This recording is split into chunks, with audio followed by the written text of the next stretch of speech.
Hello guys, I am Kirill Litin from Professor Yuke's program committee, and today I continue to speak with our speakers. And today I'm speaking with Lutz Schmitt. Uh, Hi Lutz, how are you doing Hi, today? Kirill. I'm fine, thank you. Okay, so you will have two sessions on our conference. One of Design is Invisible, and second one UX Survival. Uh, but before talking about them, I'd like to ask to let's talk about your background and some experience. Could you just introduce yourself? Yes. Hi, I'm Lutz. I'm living and working in Cologne in Germany. You probably have seen or known the cathedral. That's this town. Um, I've started designing websites somewhere in the mid 90s. And the internet was a Wild West thing where everything was possible. And by the end of the 90s, I started earning money while doing websites. And since then, I have never stopped kind of working in the digital business. Um, so I'm more than 2 decades or 2 decades into digital business and everything. It is websites and apps and software, as long as it's connected. After I studied design, I joined an agency and worked there for many years as consultant and UX designer. In the end, leading a small team of consultants and UX designers. But ultimately, after dealing a lot with big companies, multinational, global ones, and very complex political situations, I really wanted a little bit to get back to the roots and do more design and less talking. And went started my own small business again, and now I'm here doing a lot of Internet of Things stuff. Currently working for again a big global company, but this time not as a consultant but as a designer. So this is basically where I'm coming from. Whatever digital is, I've been there, I've seen it, and next stop will be St. Petersburg. Oh, okay, it will be nice. So I have a little story about UX events in Europe to you. A couple of days ago, I decided to, not decided, I started to get tickets to UX Camp Europe. Yeah, and it's interesting story because Yuri Solonitsyn told me that Kirill, you have to visit a special page on exact time and get your ticket. I do my best, but I visit this page 1 minute after this time, Yeah. so and there is no chance to get a ticket. Well, I would like to ask you, why is people so hungry to events in Europe? I'm not sure, but the UX Camp Europe in Berlin, especially, is free of charge. That's a great thing. It's in Berlin, so it's kind of easily accessible. And over the many years, they have developed a big community of people that are going there. And so everybody wants to go there. It's cheap, it's in Berlin, they do great parties, and this is why these tickets are gone in a minute. But generally, there's a big interest in user experience growing in Europe all over. And people are looking for exchange and sharing knowledge and learning from each other. So wherever you're going, you meet UX people today, and wherever you have the chance to talk to them, you will do. And conferences like the UX Camp or hopefully the Profso are a great opportunity to do so. Okay, you have known as a co-chair of Euro IA.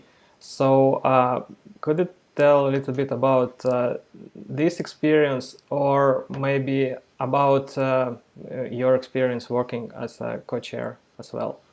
Well, being a co-chair of a conference, needs a lot of dedication, especially for conferences that are community driven, where you don't earn money, where you still have to run your business or still do your day job. It's a big opportunity to shape how people gather and which topics will be discussed during a conference. On the other hand, it's a big responsibility to have to pick the right program. Uh, you meet a lot of people. You need to talk to a lot of people because you are kind of the director of the conference that stages everything. So whoever you need to talk to or whoever you want to talk to, you actually have a reason to talk to. And that's one of the fun parts. Um, you can you can talk to anybody because everybody you might be interested in, you can invite to your conference. So I did this before with the EuroIA, it was a great honor, and I did this before for some other conferences in the 2011, 12, 13. And it was always a big joy having a long list of speakers that I wanted on my conferences and just calling them or sending them an email, like all the big names. Of course, there are letdowns, but it's nice to have this responsibility, but it's an awful lot of work. Okay, so what talks you like? What is the key points of the most interesting talk? I think in talk is then interesting when it sparks something, when someone is really dedicated around an idea and wants to share it. And it can be everything. Last year at the EuroA, there was a presentation from a woman from New York City who presented what she found in the archives of New York, where she digged up personal stories from long-time deceased persons that had been stuffed into the archives, sorted like, here go the photos, here go the postcards, here are the letters, here are the other remains. And she put these bits together to recreate who this person was. And it was, from an information architecture point of view, a beautiful presentation. It was nothing where I learned something from my daily work, but it sparked a certain kind of beauty. And then again, there are new talks about something that hasn't been there before or hasn't been discussed before, where you suddenly say, well, I've never seen it that way. So whenever someone brings a presentation that sparks an idea or a positive emotion, these are the talks I like. Okay. Let's talk about your talks. So the first one is Design is Invisible.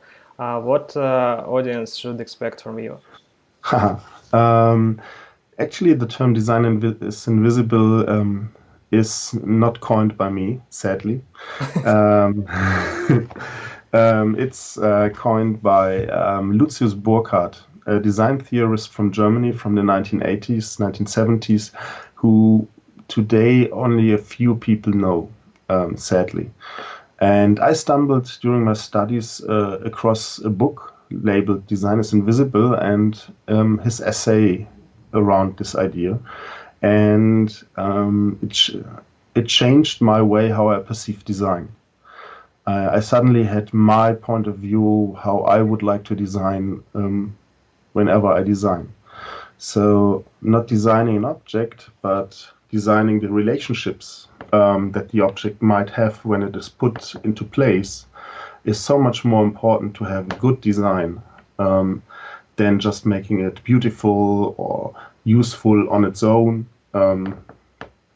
And this talk kind of takes the ideas and theories and concepts from Lutz Burkhardt and matches this with systemic design and our current digital world. Because one thing for sure, Lutz Burkhardt had no clue about the internet in the 1970s and 80s. So it's a very interesting thing, taking old design concepts to a modern world that is so much more connected. And let's see what we can learn from this. Okay, very sounds very complicated. So, but we live in complicated systems as well. Yeah. Well, yeah, right. It sounds complicated, but in the end, the basic idea is very simple, and there might even be bullet point lists what good design might be. So it's a lot of thought for food for thought, but it's also some things you really can take away and just reflect. What did I do today? What will I do tomorrow? But yes. Every time you talk about concepts, it gets a bit complicated because you need your gray matter. Yeah, it would be great because in here in Russia we have a lack of some philosophical point of design, and sometimes people stick on some practical issues, but it's much more complicated and deeper. It would be nice to get on your talk. So, and the second sessions on the second day of the conference, it's a workshop, UX survival. Why, when we talk, sometimes when talking about UX, there is such word as survival, hostile environments, and some unfriendly and friendly surroundings. Why? Well, as I said, I was working for many big companies and were asked to do kind of user experience work. And what I always encountered was a very complicated situation with companies not very mature, lack of understanding of UX, or no budget for testing, or something like, you're the experts, we hired you, just do the right thing. And I learned about this for many, many years. And it was basically always the same. Because structurally, UX problems are always the same, independently from the company. And at one point I thought, well, if I'm encountering these problems all the time, and I had developed some solutions to work with this nonetheless and do some UX work, why not share this with others and create a workshop out of my findings on how to survive or how to work in a UX way in environments that are not so mature and that are not actually completely ready to do UX work. And this is basically how this workshop was born. And UX survival is honestly, of course, a very marketing name. You could also name it more like pragmatic UX or get it done UX. It's a low barrier entry into UX and a workshop on to understand what you can actually achieve in your situation. So you get tools to assess the situation you are in.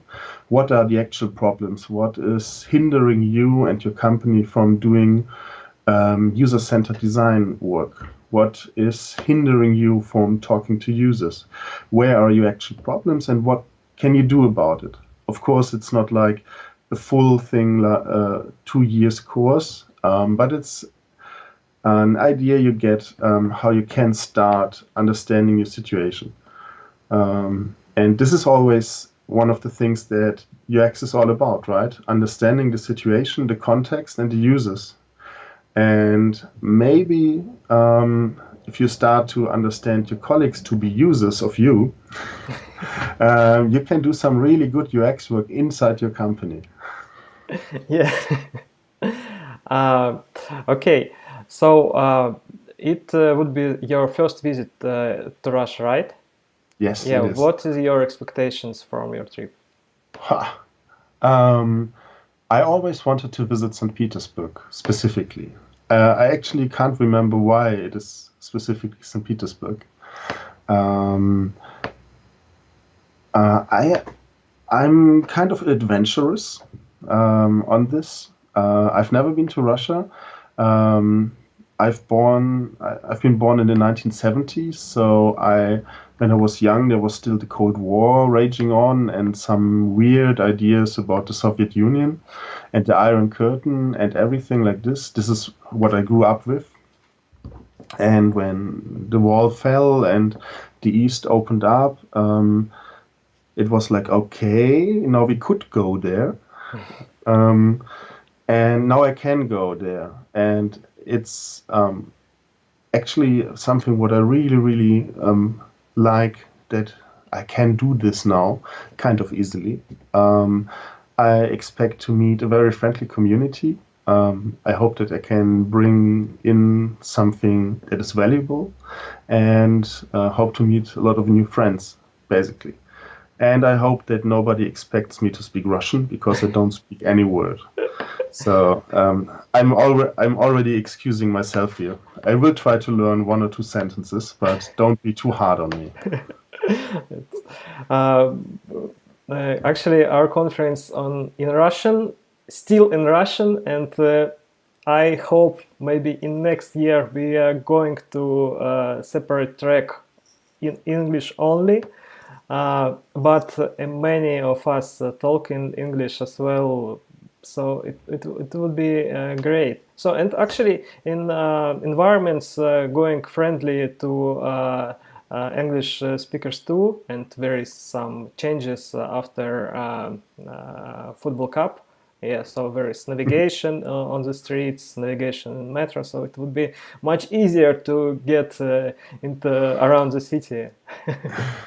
Well, this is one of the things where we'll see how good it works out in St. Petersburg. I sometimes I imagine that I can read Cyrillic letters, but then I always get it wrong. So, but yes, I'm really looking forward to it. And a friend of mine has been there before, and another friend even has family in St. Petersburg, and everybody tells me how beautiful the St. Petersburg is.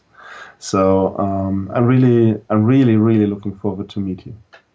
Okay, and we would like to meet you too.